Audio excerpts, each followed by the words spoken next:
Bismillahirrahmanirrahim. Assalamu alaikum, prep class. I hope that you're all enjoying good health. Okay, now let us start our today's lecture, which is about तस्वीर को देखकर नाम लिखें. ठीक है, ये जो टॉपिक है आज का, मतलब जो तस्वीर बनी है और आपने नाम लिखना है, ये आप लोगों की वर्क बुक्स के सफ़ा नंबर 18 पे है. It will be more better कि अगर आप लेक्चर के साथ साथ अपनी वर्क बुक्स खोल लें और हम साथ साथ ही ये लिखें. ठीक है, like teacher will guide you and you have to learn it and write on your work books. Okay जी, टॉपिक है हमारा तस्वीर को देखकर नाम लिखें. ठीक है, अब पहली जो तस्वीर है आपके पास वो है, पिक्चर बनी हुई है, पता चल रहा है आपको. ठीक है, आपको इन अल्फाज से भी फेमिलियरिटी है. ठीक है, ये क्या है? बाजा. बाजा. पिछले अपने लेक्चर्स में या आप लोग पहले पढ़ चुके हैं हरूफ तहज्जी अलिफ से ये तक. इसमें आप लोगों ने कुछ लेक्चर्स लिए जोड़ तोड़ के भी. ठीक है, तो मेरे ख्याल में आप लोग इस काबिल हैं कि आप लोग जो तोड़े हुए अल्फाज हैं उनको जोड़ के लफ्ज़ बना सकते हैं. ठीक है, इधर हमने क्या लिखने हैं? हमने अल्फाज ही लिखने हैं. ये किस चीज़ की तस्वीर है? बाजा. ठीक है, तो हम लिखेंगे बाजा. उसकी आवाज़ से भी हमें पता चल रहा है बा. बा. बे अलिफ. बे अलिफ बा. जीम अलिफ जा. क्या बन गया? बाजा.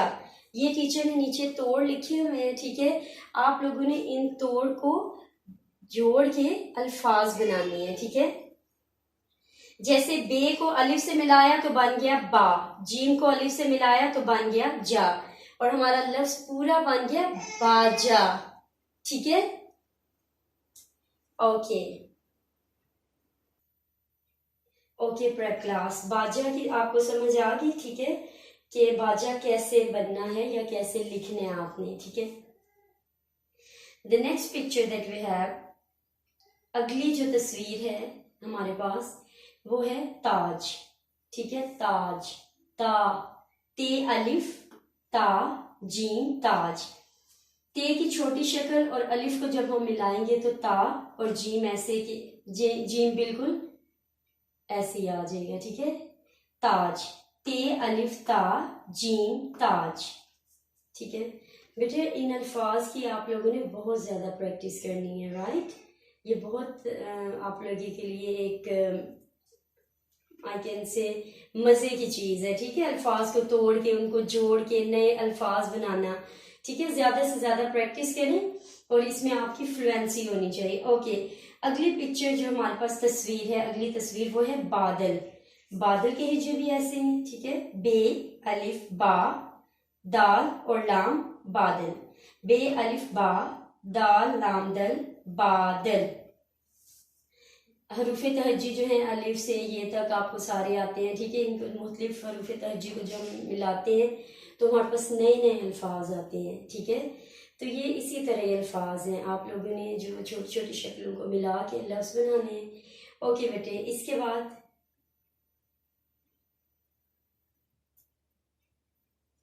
ओके बेटे, इसके बाद जो हमारे पास अगली तस्वीर है वो है अनार. अनार आपको पता है फ्रूट भी है जो कि बहुत हेल्दी है फॉर योर हेल्थ. ठीक है, और इसका हम लिखेंगे अनार. अलिफ.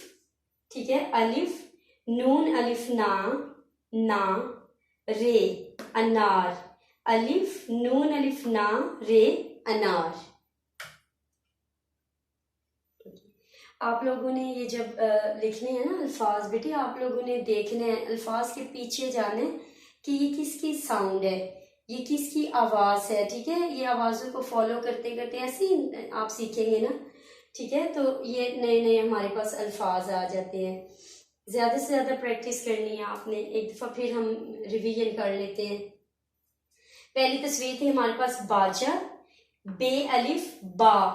बा. ठीक है, आपको पता चल रहा है बा है तो बे अलिफ, और इसके बाद जा जीम अलिफ.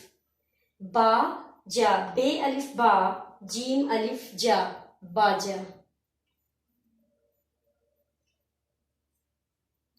उसके बाद ताज, ताज, जैसे आपको आवाज से भी पता चल रहा है ता, ठीक है, ते अलिफ ता जीम ताज। बादल, बे अलिफ बा दाल ध, ठीक है। साउंड को फॉलो करना है, आपने लफ्जों के पीछे जाना है, ठीक है, कि किसकी साउंड है। इसी तरह आपको ये अल्फाज खुद आपके माइंड में आएंगे। बे अलिफ बा दाल लाम दल बादल। अनार, अलिफ नून अलिफ ना अन्ना रे अनार, अलिफ नून अलिफ ना रे अनार।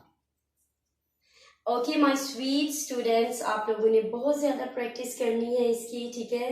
रफ कॉपीज पे, नीट कॉपीज पे आप लोगों को जहां मतलब प्रैक्टिस हो सकी और जितनी भी, that will be good for you. Okay, इसके अलावा आप लोगों ने अपनी जो उर्दू की बुक है उसका सफ़ा नंबर 3 भी पढ़ना है, ठीक है। उस पे भी इन अल्फाज को समझने में, इसकी आवाज़ को समझने में उतार चढ़ाव में आपको समझ आएगी और आप नए नए लफ्ज सीखेंगे और बनाएंगे, ठीक है। ये सफ़ा नंबर 3 की भी आप लोगों ने पढ़ाई करनी है। That was all about our today's lecture. I hope that you all have enjoyed it. ज़्यादा से ज़्यादा प्रैक्टिस करें।